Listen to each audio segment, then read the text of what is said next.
Dolly, ఈ sofa ఎవరు చింపారు? నువ్వు చింపావా? చెప్పు. చింపావా? తల ఉంచుకుంటే కాదు, చెప్పాలా. నువ్వు చింపావా? ఎందుకు చింపావు? ఎందుకు అంత కోపం నీకు?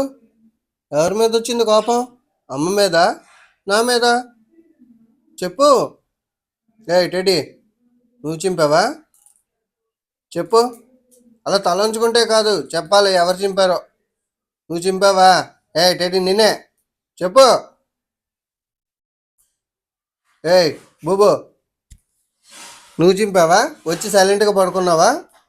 నువ్వు చింపావా? నాకు తెలిసి బట్టలు చింపే అలవాటు నీకే ఉంది. ఎప్పుడు మనం చింపకూడదు, మన పక్క వాళ్ళు చింపేసుకోవాలి. ఎలా అనుకున్నావు?